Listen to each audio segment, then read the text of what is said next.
Howdy hams and hams to be, Lucas W1BTR here. Today we're taking a look at this radio right here. This is the Talkpod A36 Plus 8 watt. This is not the same as the Talkpod A36 Plus that we looked at previously. This is a refresh of it, which has an 8 watt output instead of 5, and also presents some possible fixes to the issues we found with the A36 Plus in our previous review. This radio had a bunch of great features, but there was a couple of glaring issues that we couldn't overlook, which resulted in me kind of giving it a thumbs down for the price. The biggest one was the spurious emissions that made it basically unusable, at least legally. So this version, they've claimed that they've added filters, and they've fixed the battery issue that we found as well. So we're going to take a look at this. Let's dive right into it and see how these fixes look.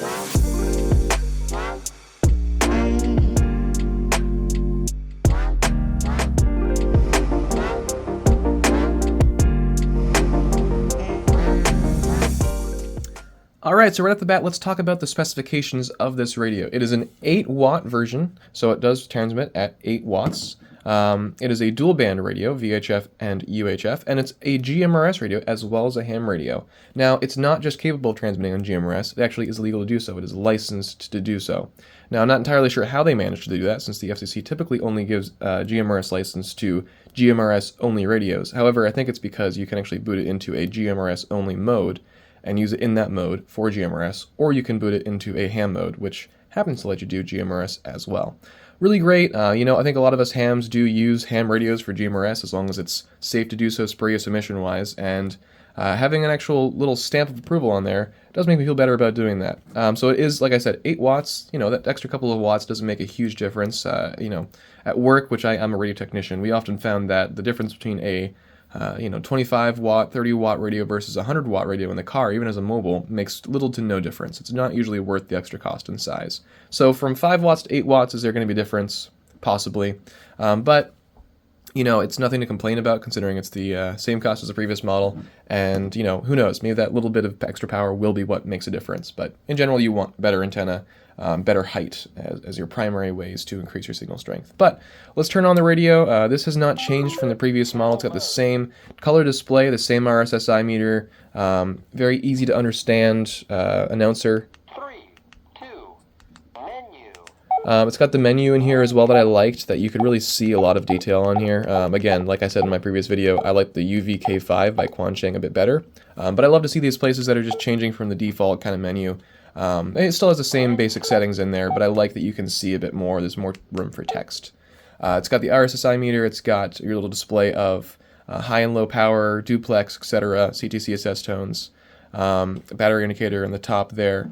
So this is the basic kind of UI right there. I do like the size of the font.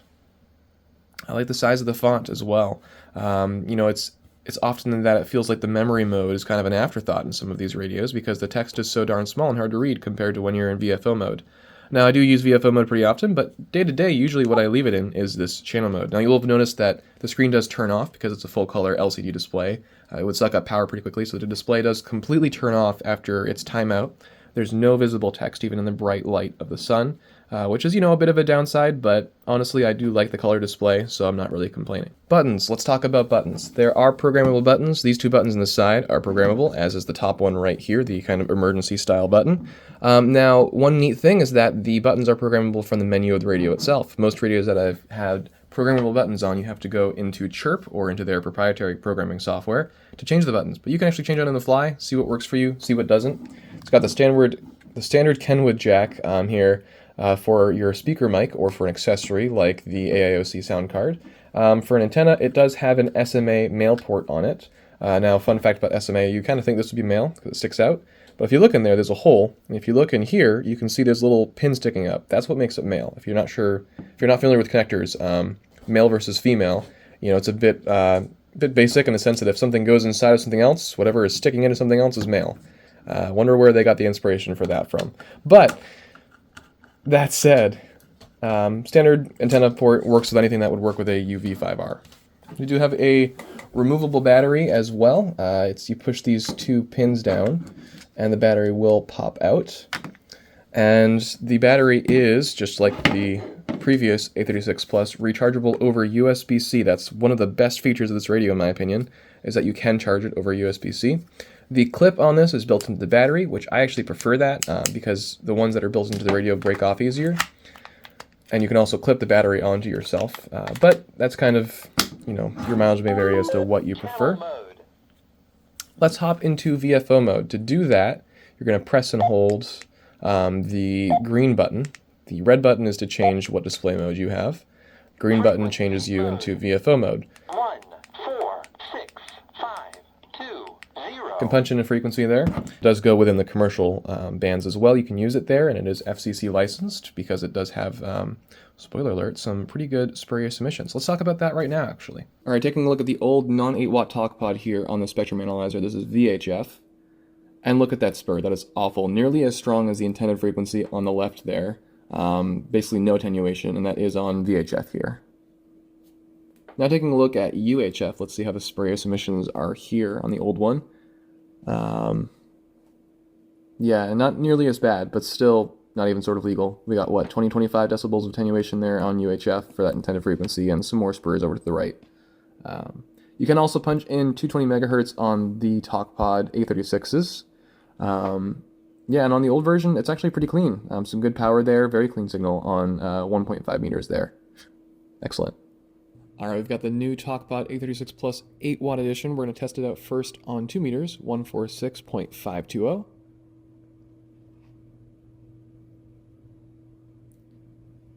All right, and that does look much better. You can see a tiny bit of a spur down there, but it's well below that 40 decibel requirement for it to be legal. That's on 2 meters here.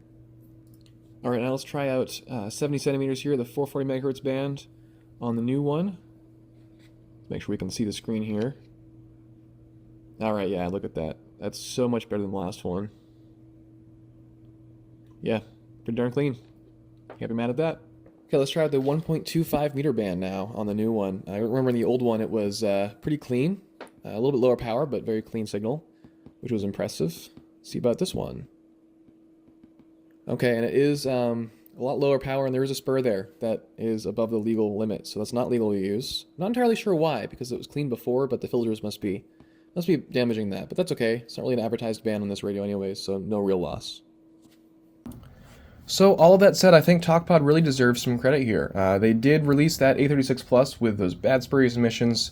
Don't love that, but they've fixed it. They've really looked at the feedback from the community. And I really think that's something we should be rewarding them for. I think we should be giving them props for that. It sucks that in the modern world that is something that stands out, but it is something that stands out, and I think we should be giving them props for that and considering getting this radio. Looking at the price, it's about $50, and this compares very well, in my opinion, to some of the Baofangs out there and the the Quancheng and all that. The emissions are very clean. And the fact that it has that USB-C charging and a pretty good sized battery are rather impressive to me. And one thing to note also that I forgot to mention earlier is that the 8 watt version does have a thicker battery. So if you're looking to identify which version you have, there's a few ways you can do it. The thicker battery, when it's for sale, is a sign that it is the 8 watt version, but if you have more than one, you might mix them up. The version number is slightly different as far as the model number. Let me take out my other one so we can compare those real quickly. And again, the battery, you can see the battery size is much different. The battery is compatible. You can use this radio's battery in the new one and vice versa. But if you look at the model number here, the old one is the M12BUV3. This is the M13BUV3. The FCC ID, I believe, is actually the same because they're using the same basic transceiver inside of it, but the filters are added on. So I'm not sure how that works. I feel like maybe should have tested it separately for it to be totally compliant, but as far as we're concerned, it is compliant for us.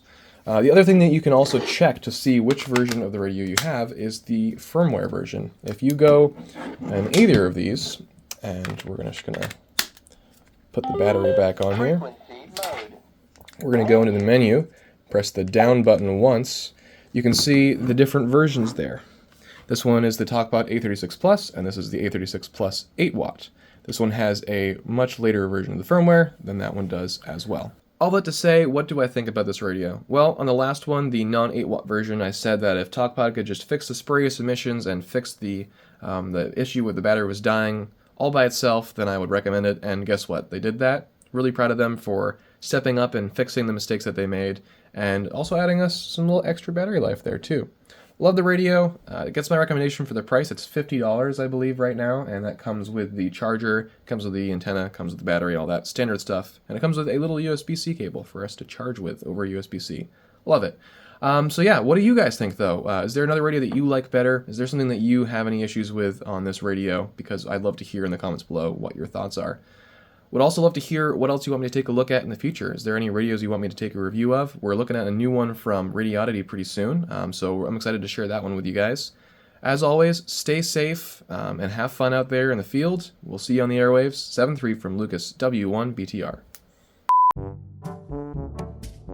Is licensed to use on GMRS. It is legal to do so, although it also can be used as a ham radio.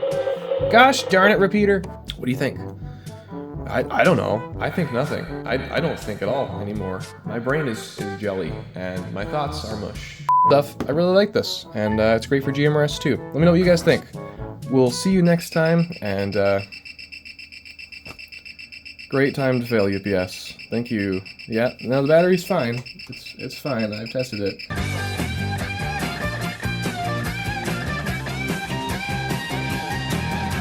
And altogether, I think it makes a very competitive package, just like me. Okay, well, one more time. One more time, we're gonna try it. We're gonna try it, we're gonna get. Well, you would think that that would be an SMA. Cat, why are you bumping into the frickin'? Anything else you want to see in the next radio? What do you else do you? How's you?